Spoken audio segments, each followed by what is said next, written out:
पुंछ जिले में मुगल रोड पर एक इको गाड़ी हादसे का शिकार हो गई और इस हादसे में एक शख्स की मौत हो गई, जबकि 8 दीगर जख्मी हुए हैं।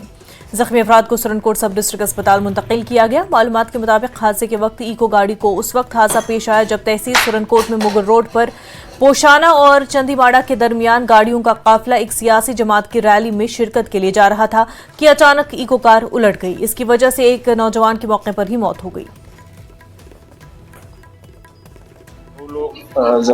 8 लोग जख्मी आए थे। एक ब्रॉड डेड आया था। ये ब्रामगला और चंदीमठ के बीच में एक्सीडेंट हुआ था। जो जख्मी आए थे 8, उनमें से 3 को हमने रजौरी रेफर कर दिया है। एक हेड इंजरी वाला, एक सर्वाइकल इंजरी है, फ्रैक्चर आर्म भी है उसको साथ में, एक मल्टीपल ट्रामा है, लेग फ्रैक्चर भी है और आर्म भी है। अपनी तरफ से तो पूरी कोशिश की है। यकीन है कि टाइम पे पहुंच गए तो बेहतर होगा। तो बाकी वाले यहाँ 5 लोग हैं। कुपवारा और राजौरी में दहशतगर्दों और सिक्योरिटी फोर्सेस के दरमियान एनकाउंटर्स के पेश नजर पुंछ में सिक्योरिटी के इंतजाम सख्त कर दिए गए हैं। एसओजी के जवान पुंछ जम्मू कौमी शाहराह पर चौकियां कायम करके गाड़ियों और लोगों की चेकिंग कर रहे हैं। जम्मू कश्मीर में असेंबली इंतखाबात से कबल दहशतगर्दाना सरगर्मियों और कश्मीर के कुपवारा और जम्मू के राजौरी में दहशतगर्दों और सिक्योरिटी फोर्सेस के दरमियान एनकाउंटर के बाद पुंछ में सिक्योरिटी सख्त कर दी गई है।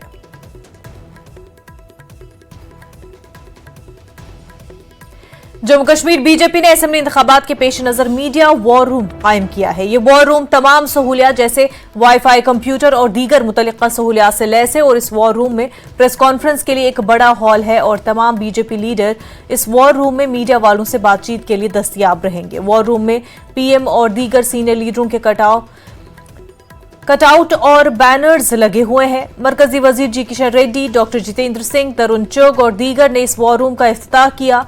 पार्टी रहनुमाओं का कहना है कि मीडिया से मुताल्लिक हर सरगर्मी इस वॉर रूम से चलाई जाएगी।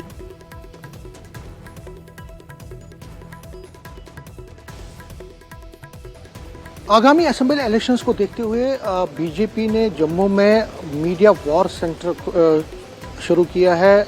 ये लोकसभा जो असेंबली इलेक्शंस हैं उसमें सारा मीडिया का जो संचालन वो यहाँ इसी वॉर रूम से शुरू होगा। आज डॉक्टर जितेंद्र सिंह जी, कृष्णा रेड्डी, तरुण चुग और बाकी पार्टी के नेता उन्होंने उसका इनॉग्रेशन किया है। कितना जरूरी होता है और क्या क्या इक्विपमेंट है, क्या इंफ्रास्ट्रक्चर यहाँ पे बनाया गया है, इस पर बात करने के लिए प्रदीप मल्होत्रा, ये पार्टी के मीडिया इंचार्ज भी हैं और उनके साथ कुछ और लोग हैं।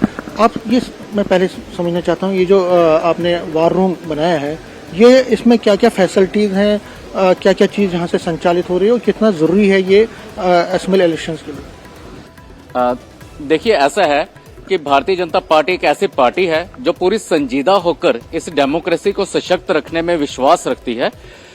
तो उसके लिए मीडिया एक ऐसा पिलर है जिसके बिना हम डेमोक्रेसी की बुनियाद को मजबूत मान ही नहीं सकते। तो इन्हीं सब के चलते हुए जो असेंबली इलेक्शन 2024 के इस समय हम उसके अंदर एंटर कर चुके हैं, तो भारतीय जनता पार्टी ने मीडिया को भरपूर सुविधा मिले, हमारा अपना भारतीय जनता पार्टी का मीडिया जो है वो सुचारू रूप से अपना काम कर सके, उसके लिए सबसे पहले यहाँ पर जनता तक अपनी बात पहुंचाई जाए और जनता के इश्यूज हम तक पहुंचे, उसके लिए एक बढ़िया प्रेस कॉन्फ्रेंस हॉल बढ़िया जो है उसकी सुविधा यहाँ पर की गई है। यहाँ पर इस बात का विशेष ध्यान रखा जाएगा कि पार्टी के सारा शीर्ष नेतृत्व और बाकी के कार्यकर्ता यहाँ पर मौजूद रहे कि वो मीडिया के साथ यहाँ पर मीडिया को भरपूर सहयोग दें, ताकि मीडिया भी अपना कार्य अच्छे प्रकार से सुचारू रूप से कर सके और जनता को यहाँ की राजनीतिक सच्चाइयों का पता चले। और उसके साथ में जो इस समय अपोजिशन ने लोगों को गुमराह करने की कुछ कुप्रचार भी चलाया है, उसका भी जवाब जो है वो मीडिया को मिलता रहे। यहाँ पे क्या क्या चीजें आपने रखी है, क्या कंप्यूटर्स हैं, क्या वाईफाई की फैसिलिटी, क्या ऐसी चीजें हैं यहाँ पे? बिल्कुल, मीडिया को सुचारू रूप से काम करने के लिए आज के टेक्नोलॉजी के जमाने में ये सारी चीजें, computer, internet, high speed wifi, ये सभी सुविधाएं यहाँ पर उपलब्ध रहेंगी। यहाँ पर इस चीज का पूरा ध्यान रखा जाएगा कि यहाँ पर इतनी व्यवस्था हो कि अगर कोई भी मीडिया कर्मी किसी समय आकर कोई इशू उठाना चाहता है, हमसे बात करना चाहता है, तो हमारा शीर्ष नेतृत्व उसको किसी भी प्रकार की कोई कठिनाई ना हो, मीडिया बंधुओं को कोई कठिनाई ना हो और उनको अपने सवालों के सभी जवाब मिलते रहें। न्यूज़ 18 से बात करने के लिए धन्यवाद। तो प्रदीप मल्होत्रा साहब कह रहे हैं कि ये जो मीडिया सेंटर है इसका फ़ायदा बहुत है और जो सारी मीडिया एक्टिविटीज़ हैं यहाँ से संचालित होगी, जितने भी नेता हैं, जो स्पोक्स पर्सन है वो यहाँ पे ही रहेंगे और कुल मिला के इसका फ़ायदा बहुत होगा और आगे चल के इस जैसे प्लान को और ज़्यादा सुदृढ़ किया जाएगा। कैमरामैन चांद के साथ समीर भट्ट, न्यूज़ 18। सोपोर असेंबली हलके के लिए नेशनल कॉन्फ्रेंस के उम्मीदवार इरशाद रसूल कार ने कहा कि सोपोर असेंबली हलके में कांग्रेस के साथ दोस्ताना मुकाबले के बावजूद वो अपने हलके के लोगों की फलाह बहबूद के लिए लगन के साथ काम करेंगे।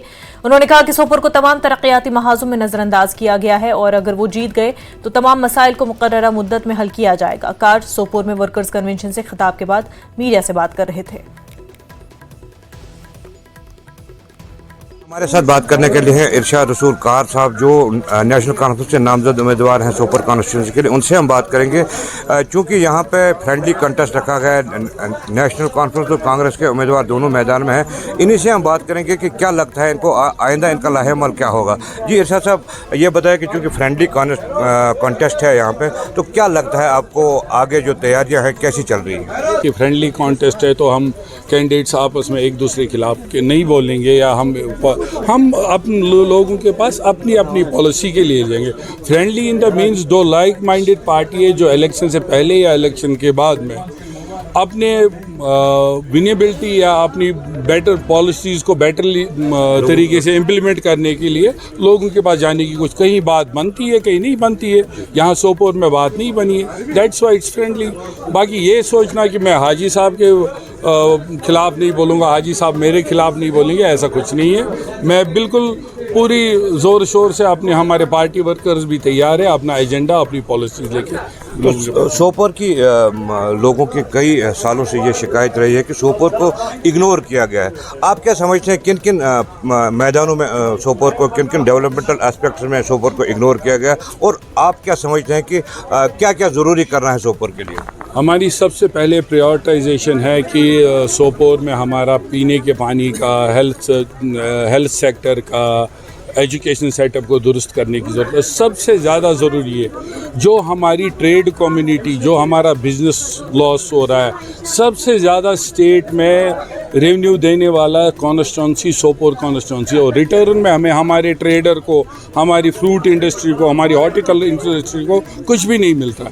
इंशाल्लाह अगर लोगों का साथ रहा तो वो हम उसकी लड़ाई आखिरी दम तक लड़ेंगे और जो सोपोर का जायज़ हक है वो लेके रहेंगे। तो इतिहाद का जहाँ तक ताल्लुक है, चूँकि नेशनल कॉन्फ्रेंस में कई सीटों पर इतिहाद किया है, कहीं पे कांग्रेस लड़ रही है, कहीं पे नेशनल कॉन्फ्रेंस, तो इस सीट सोपोर कॉन्स्टिट्यूंसी चूँकि काफ़ी इम्पोर्टेंट सीट है ये, तो आपको क्या लगता है आगे क्या लाहे-अमल रहेगा आपका इलेक्शन में?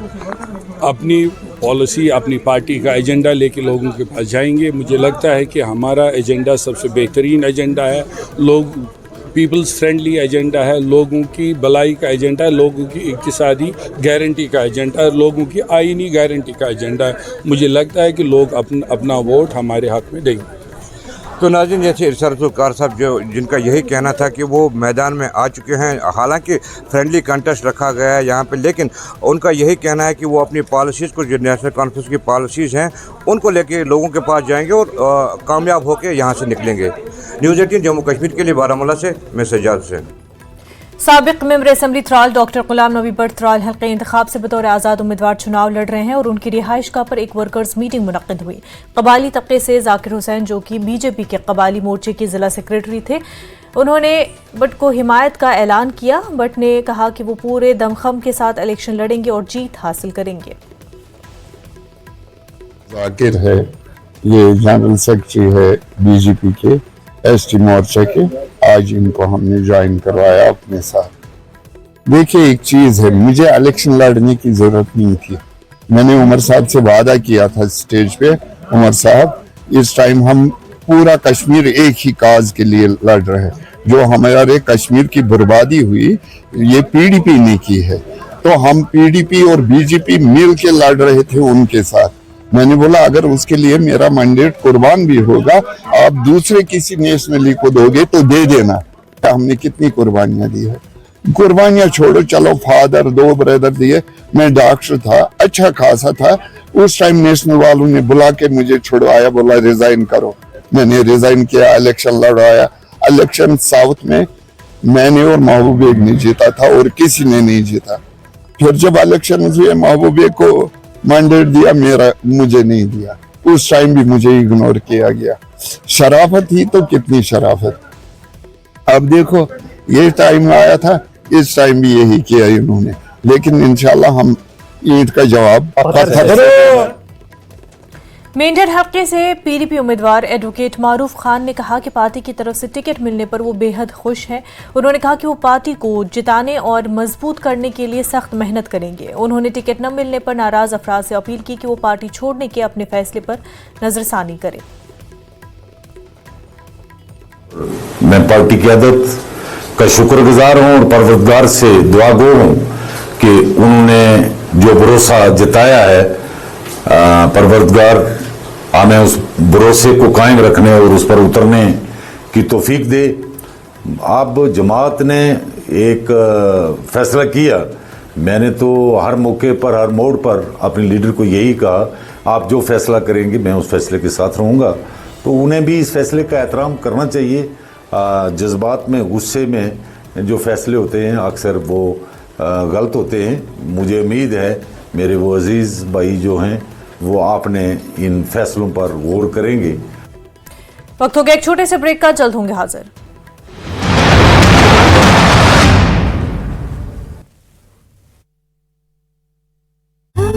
प्रेरित फतेहाबाद के डांड गांव में एक घर के शौचालय में मिला कोबरा स्नेक मैन ने सांप को काबू में किया। जींद के विधायक के घर से महज 500 मीटर दूरी पर चली गोली। पेंट के शोरूम के बाहर हुई फायरिंग, सीसीटीवी फुटेज की जा रही तलाश। सिरसा के जगमाल वाली के महाराज बीरेंद्र सिंह को जान से मारने की मिली धमकी। प्रशासन से डेरा प्रबंधन ने की सुरक्षा की मांग। नूह के गांव भगवों में स्कूल भवन की हालत बनी हुई है जर्जर छतों से पानी टपकने से घुसाए ग्रामीण। अभिभावकों ने स्कूल के गेट पर जड़ा ताला। हरियाणा विधानसभा चुनाव में हो सकता है बीजेपी और आरएलडी का गठबंधन। आरएलडी और बीजेपी नेताओं के बीच चल रही बातचीत। 2 से 3 सीटों पर आरएलडी लड़ सकती है चुनाव, सूत्रों के हवाले से खबर। फरीदाबाद के जन सूचना अधिकारी विजेंद्र कुमार को तत्काल प्रभाव से किया गया सस्पेंड। हरियाणा भवन नई दिल्ली में रिपोर्ट करने का आदेश दिया गया। हरियाणा में मतदाता बनने के लिए अभी भी 2 सितंबर तक किया जा सकता है आवेदन। न्यूज 18 से खास बातचीत में बोले मुख्य निर्वाचन अधिकारी पंकज अग्रवाल।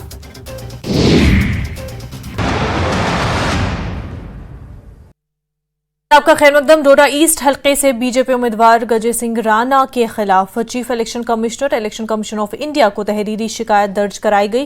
कहा जा रहा है कि बीजेपी उम्मीदवार गजय सिंह राणा ने अपनी तकरीर के दौरान मुबैना तौर पर फिरकावाराना बयान दिया। ये वीडियो सोशल मीडिया पर वायरल हो रहा है और कहा जा रहा है कि ये वीडियो चंद माह पुरानी है।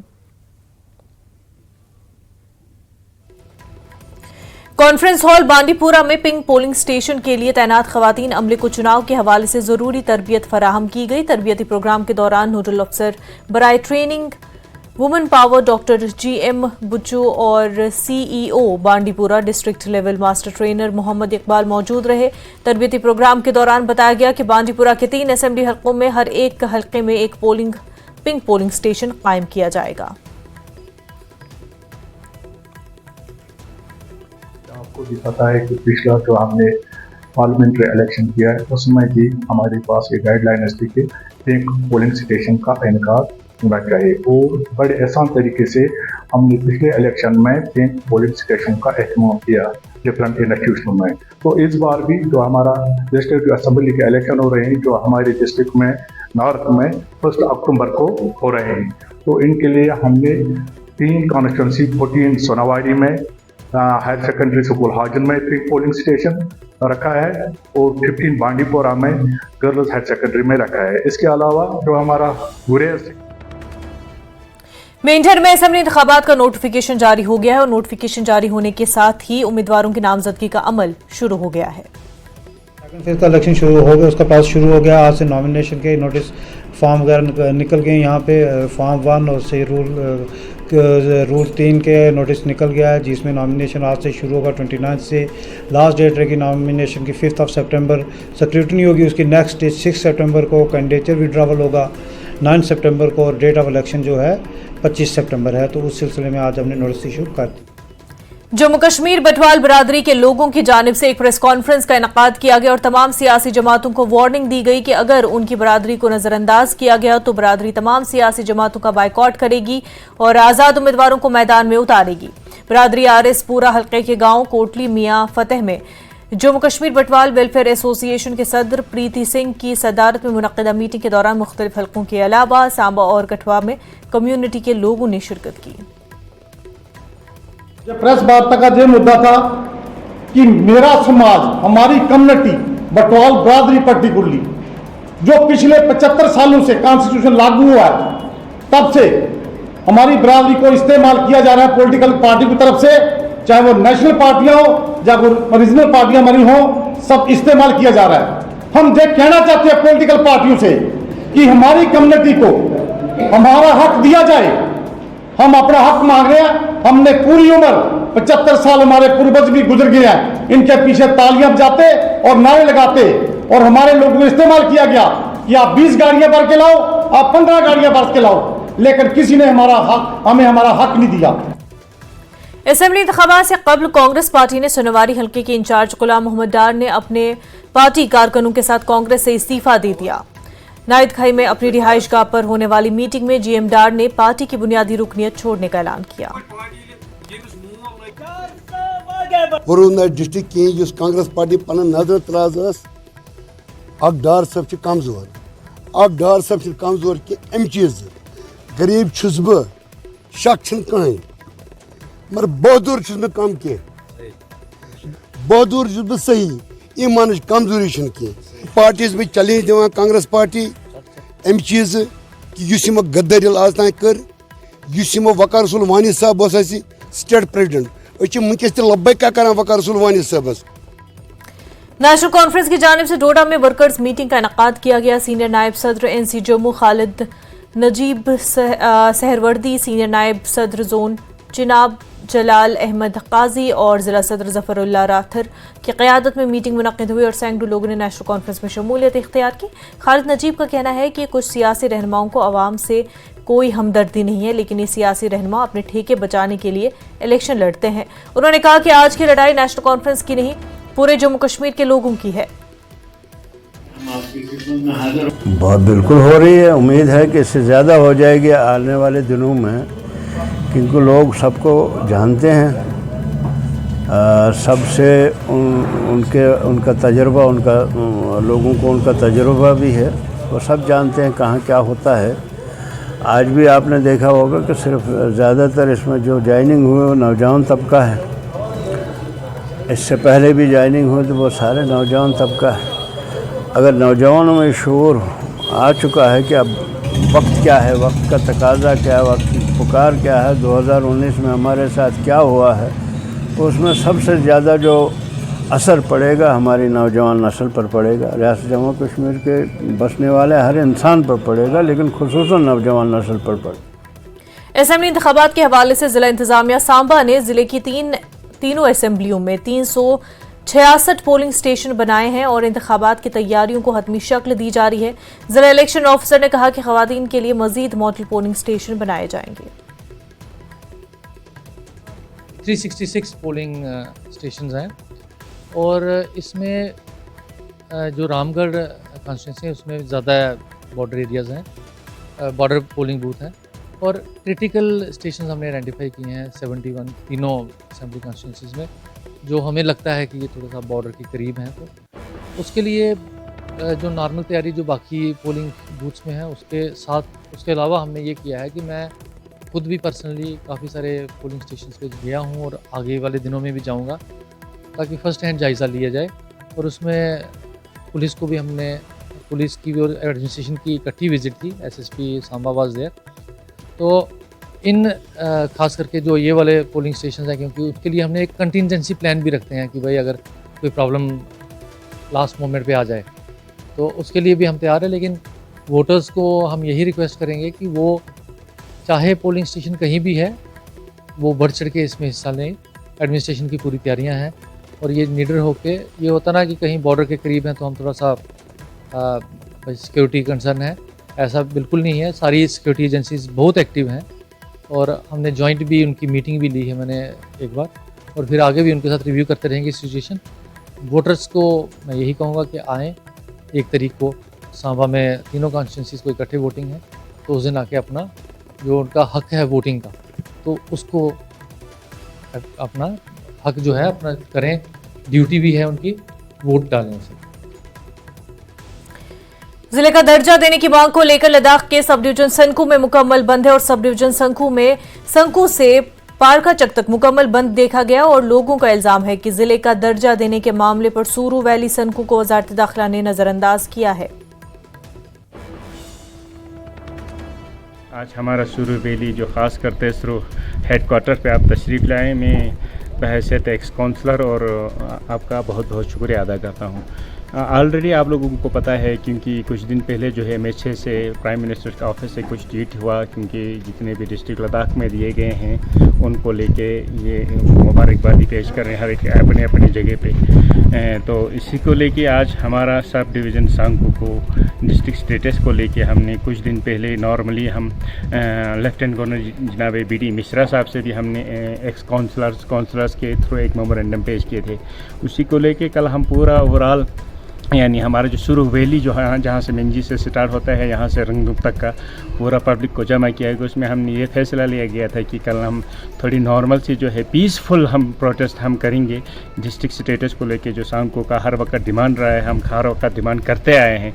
इसी को लेके आज हमने जो है कॉल दिया गया है। नॉर्मली जो है शॉप्स और होटल्स बंद रहेंगे। उन्हें कॉल दिया सर, इसी कॉल के हिसाब से हम लोग पूरा दुकान सब बंद करके हैं और तमाम पब्लिक को हम लोग शुक्रिया अदा करेंगे कि आप लोग साथ दे के इस हड़ताल को पूरा मुकम्मल कर दिया। लद्दाख के सुबू गांव की मकामी खवातीन को बाइख्तियार बनाने की तरफ एक अहम कदम के तौर पर काउंसलर तुंदुप नुरबू ने लेह में एक मकामी ताज़ा सब्जी मंडी का इफ्तिताह किया। सुबू गांव की 20 के करीब ज़राअत पेशा खवातीन अपनी मुख्तलिफ किस्म की सब्जियां फरोख्त करने के लिए आएंगी। गोम्पा ताशी थरग्यान वेलफेयर कमेटी सूबू की पहल पर गांव की खवातीन को मकामी ताज़ा सब्जियां फरोख्त करने के लिए एक प्लेटफॉर्म फराहम करने की विजन के साथ सूबू गेट पर एक छोटी मकामी ताज़ा सब्जी मंडी तैयार की गई है। अम्मा सोगपा सूबू के अराकीन, गांव के नंबरदार, सदर गोम्पा ताशी थरग्यान वेलफेयर कमेटी सूबू और दीगर मौजूदीन भी मौजूद थे। इस वक्त अभी हमारे साथ जुड़े हैं फैंग कॉन्स्टिट्यूंसी के काउंसलर तुंदुप नुरबू, जिन्होंने अभी जो इनॉग्रेशन किया है फ्रेश मार्केट यहाँ पर सबू के जो वुमेन्स के लिए। तो सर क्या कहेंगे आज यहाँ पर आपने जो इनॉग्रेशन किया है वुमेन्स के लिए, फ्रेश मार्केट के लिए? वेल, मैं पहले सबको कॉन्ग्रेचुलेशन करना चाहता हूँ। जितना हमने पिछले बीते 3-4 साल में देखा है, जिस तरह हम लोकल फार्मर्स को एम्पावरमेंट करने की बात कर रहे हैं, तो हाँ, गवर्नमेंट की तरफ से बहुत सारे सब्सिडीज जा रहे हैं। तो मैंने भी बहुत सारे जनरल काउंसिल में और कई इवेंट पे ये कहा था कि सब्सिडी तो आप दे रहे हो, बट मार्केट का एक जो स्कोप है, जब आप जितना भी आप हेल्दी ग्रो क्यों ना करें, जब तक हम इसको मार्केट से कनेक्ट नहीं कर पाए तब तक इनकम नहीं बढ़ता है। ये फैक्ट हमने जाना था। तो मैं आज बहुत खुश हूँ कि हमारे साबू के विलेजर्स ने इनिशिएट लिया और यहाँ पे मार्केट सेटअप किया।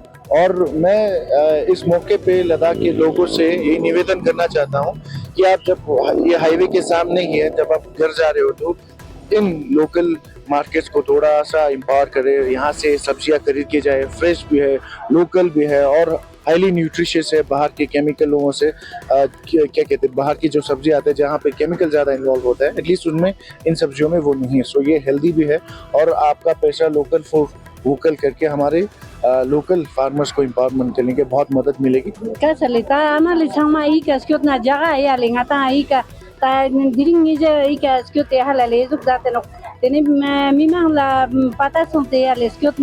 ika na izuk sama ngatang tene sunna tongkan munang skutjenok tene ni ang ika pantok sunman ika na mata main road no kalale tene tam sigyang nang focus kan nang yung te kos kan na ika nang ngemo ang no yale tene yang ma ri kos kan na matang khampa kyong ala skut na yang